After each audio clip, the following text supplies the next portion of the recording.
Fala de idolatria como avareza, por que existe hoje dentro do protestantismo um farisaísmo de falar muito de imagens, de coisas que são externas, e não se fala, por exemplo, do fenômeno de pastores, por exemplo, cobrando para pregar?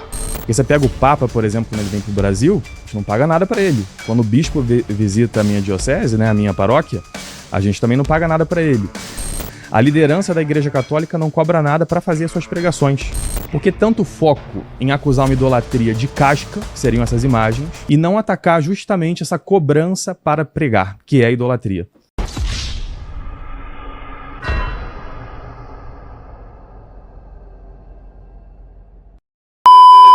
Chegou a hora de colocar os protestantes contra a parede. Por que eles só querem acusar os católicos de idolatria em relação às imagens, mas não denunciam a idolatria ao dinheiro? Essa pergunta aí foi o que iniciou mais um debate do Ariel contra um pastor. Dessa vez aconteceu aí lá no Inteligência Limitada, né? Então nós vamos reagir à primeira parte, que é exatamente onde o Ariel faz essa pergunta. A primeira pergunta tem 1 minuto e meio, né, para fazer para ele. Então não é a resposta ainda ao que ele trouxe ali, né? A minha primeira pergunta para o pastor é por que Colossenses 3:5, Efésios 5:5 mostram lá que a avareza é idolatria. Em Mateus 6:24, onde está o teu tesouro, aí está o teu coração, também coloca a idolatria como a ganância, não poder servir a Deus e ao dinheiro. Ou em Mateus 4:8-10, a tentação no deserto que Jesus passa, também de idolatria, se prostre diante do diabo e o adore, e eu te farei dono de todo esse mundo. Também tem a ver com a ganância. Em Marcos 7, versículos 9-13, os fariseus invalidam o mandamento de Deus, dizendo que tudo que eles tinham era curban, ou seja, por ganância eles estavam também cometendo idolatria. Se o Novo Testamento o tempo inteiro fala de idolatria como avareza, por que existe hoje dentro do protestantismo um farisaísmo de falar muito de imagens, de coisas que são externas, e não se fala, por exemplo, do fenômeno de pastores, por exemplo, cobrando para pregar? Porque você pega o Papa, por exemplo, quando ele vem para o Brasil, a gente não paga nada para ele. Quando o bispo visita a minha diocese, né, a minha paróquia, a gente também não paga nada para ele. A liderança da Igreja Católica não cobra nada para fazer suas pregações. E os padres vivem de um jeito bem simples, inclusive, né? Quem conhece padre vai saber que é verdade. Por que tanto foco em acusar uma idolatria de casca, que seriam essas imagens, e não atacar justamente essa cobrança para pregar, que é a idolatria? Primeiro, o meu foco aqui no debate é a idolatria da Igreja Católica Romana, que você propôs o debate, ao ver uma pregação minha, reagi, propôs o debate, eu aceitei. Segundo, de qual igreja protestante você está falando? Diversas. Pronto, então eu vou lhe dizer o que você não conseguiu dizer. A Igreja Neopentecostal prega sim. O que você está pregando? Coloca o evangelho como produto, a igreja é um mercado, a mensagem também ali é vendida e o pastor pode ser facilmente considerado um mercadejante da fé. Quando o Ariel fez essa pergunta, eu fiquei realmente assim, dei os parabéns, porque é uma verdade, gente. Pelo menos dos vídeos que sempre circulam na internet sobre a questão da idolatria, aliás, né, eu reagi a um vídeo, a um trecho de podcast que fala sobre isso, 2 protestantes falando sobre a fé católica, sempre batem na tecla sobre as imagens, e você pode explicar trocentas milhares de vezes que eles não entendem. Só que existem muitas questões sobre o dinheiro, o uso do dízimo, e eu quero trazer um vídeo aqui sobre isso, porque é muito o que o pessoal de fora da religião fala e acusa sobre o uso do dinheiro, o uso do dízimo. Aliás, muitas vezes isso até virou piada para muitas pessoas de fora. Então, foi muito interessante o Ariel dizer isso. E de quais protestantes? Dos protestantes. Se você denuncia algo que não pertence à sua fé, que é a fé católica, do qual você não conhece, você tem dúvida, você quer acusar, e as pessoas vêm e explicam, você continua não entendendo, por que você não denuncia aquilo que acontece na sua fé? Não na fé do outro, porque a do outro você não vai conseguir mudar, não. Mas e na sua, que você consegue mudar? Entende? Que agora tá muito nesse negócio, eu vou bater em você, mas ó, a sua fé não tem nada a ver com a minha. Então bata naquilo que de fato é o que acontece no meio da sua fé, por mais que tenha inúmeras denominações cristãs, mas é mais fácil dar mais like, dar mais alcance, bater nos católicos. Agora, assim como no catolicismo romano, há muitos que não subscrevem a teologia de sua igreja, vamos dizer assim, no meio protestante também tem. E o termo protestante foi o próprio catolicismo que criou para nós. Se você conhece o pentecostalismo clássico, o nosso quadrilátero é Jesus Cristo salva, batiza com o Espírito Santo, cura e breve vem. Essa é a essência da mensagem pentecostal e não pentecostal. Agora, sobre receber, o tempo é aquele ali para eu responder? São 5 minutos. Sobre receber, padres recebem pelos seus trabalhos, batismos na maioria das vezes casamentos na maioria das vezes que são contratados, os padres sim recebem para lhe dar um sermão. Eu nunca recebi em nenhum casamento que eu fiz.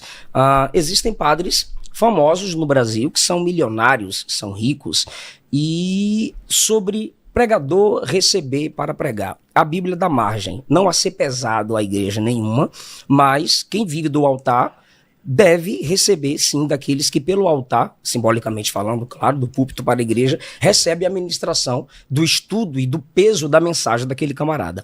Mateus capítulo 10, digno é o obreiro do seu salário. Paulo disse a Timóteo que aquele que prega e governa bem no culto ao Senhor, ele é digno de duplo honorário.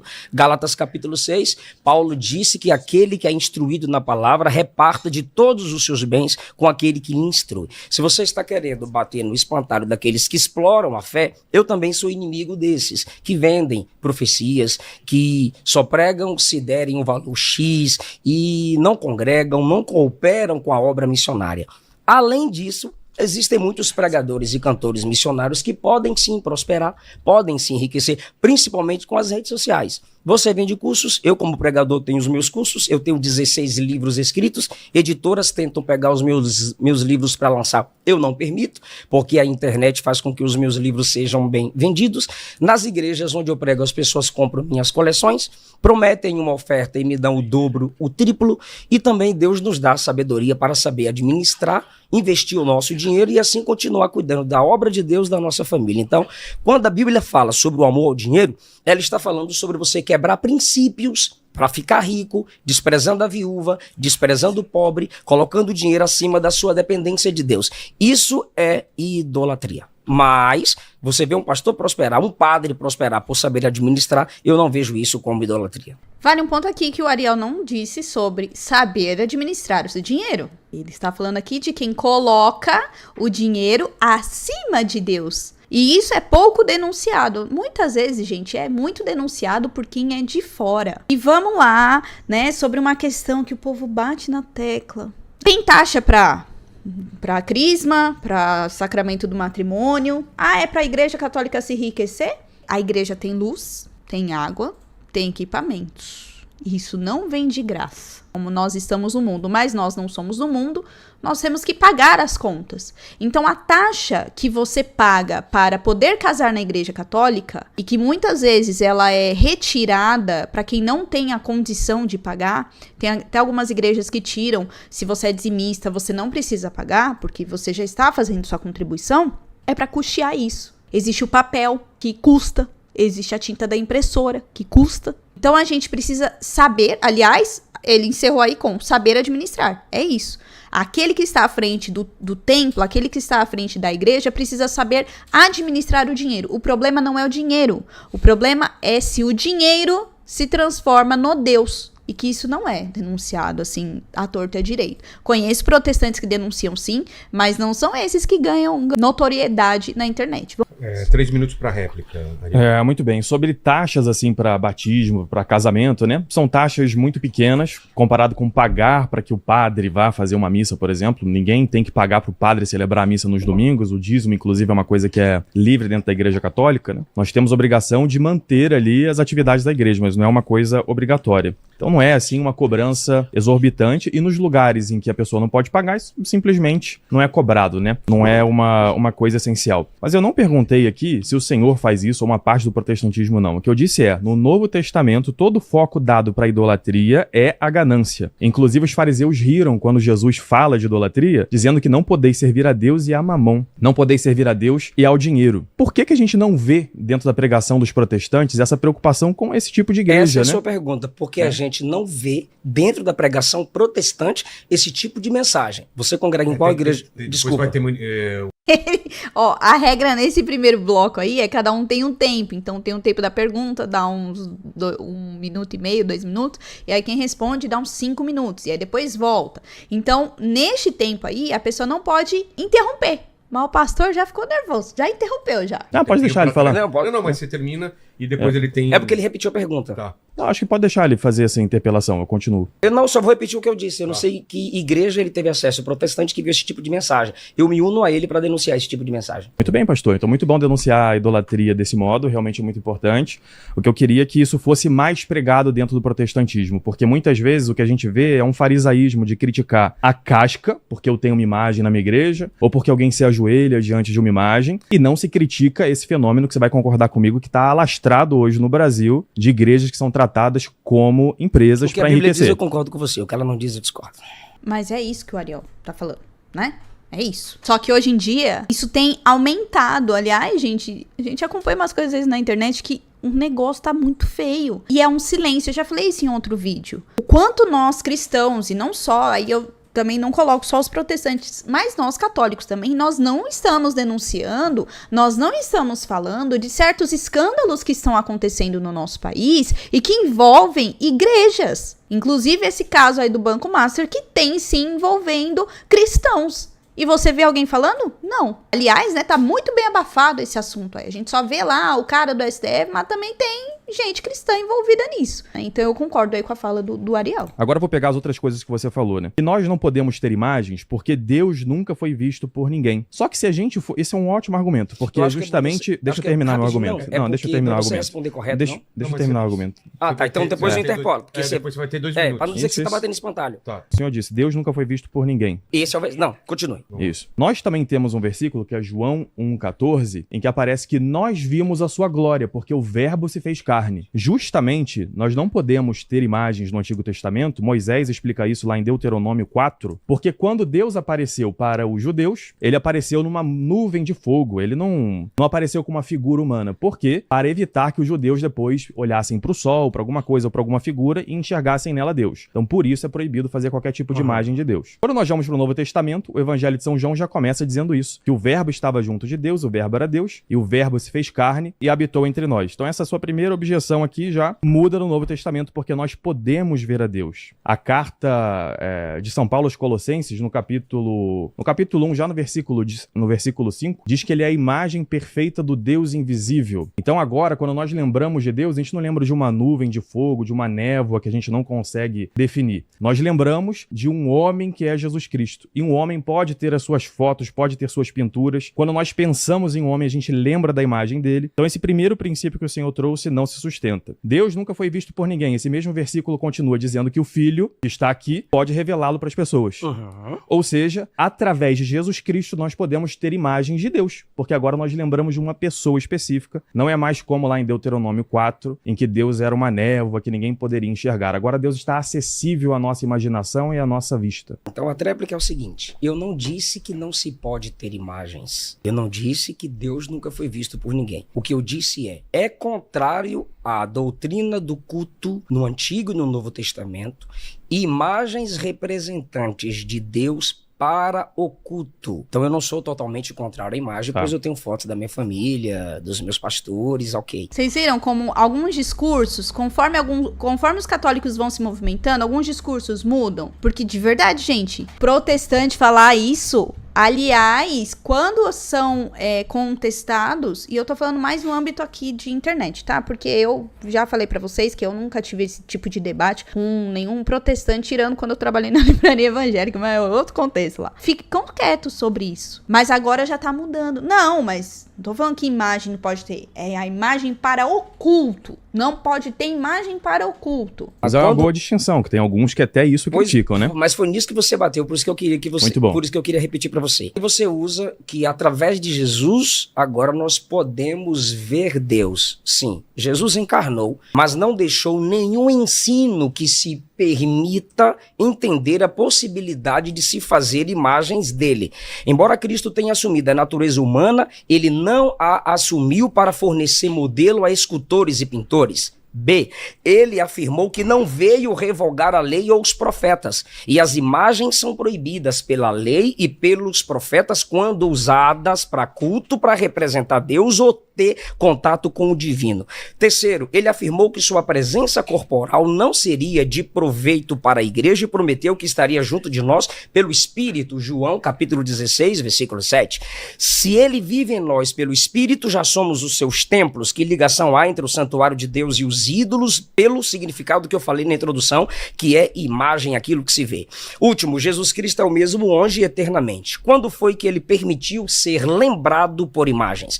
Quando ele mudou o que disse a Tomé: você creu só porque viu, bem-aventurados que não viram e creram. Quando ele deu, ou a quem ele deu a autoridade para mudar o que Pedro disse em 1 Pedro 1,8: não havendo visto, vocês o amam, não havendo agora, vocês creem. E Paulo escreveu 2 Coríntios 5,16: daqui por diante a ninguém conhecemos segundo a carne, ainda que tenhamos conhecido Cristo segundo a carne, contudo agora já não o conhecemos deste modo.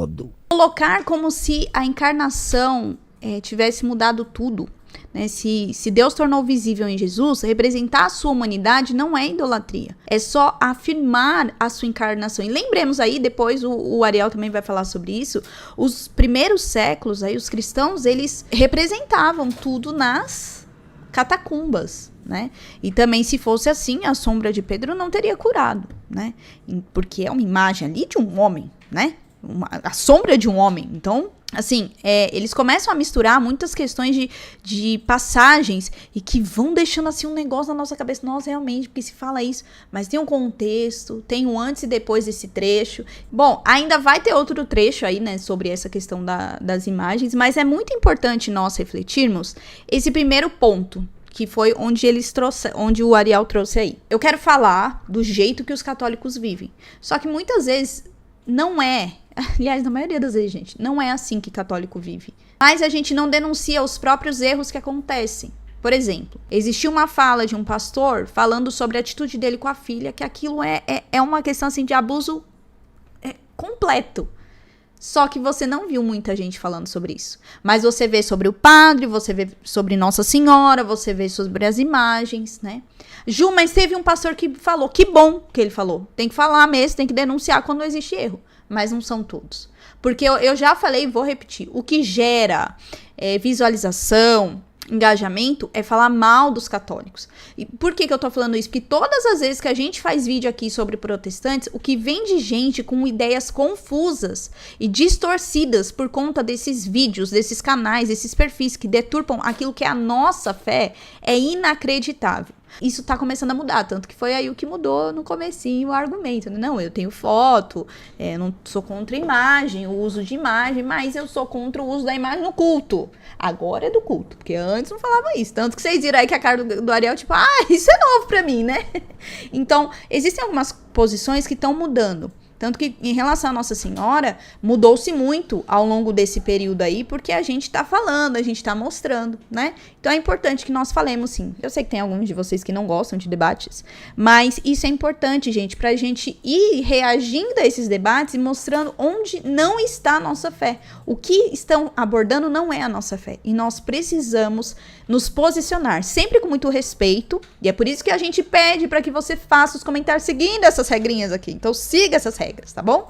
Não esquece do meu joinha, de se inscrever no canal e acompanhar o próximo vídeo. E deixa clara a sua opinião, mas sendo um cristão de verdade, tá bom? Com caridade na hora de comentar. Então é isso. Até o próximo vídeo, até o próximo trechinho. Tchau!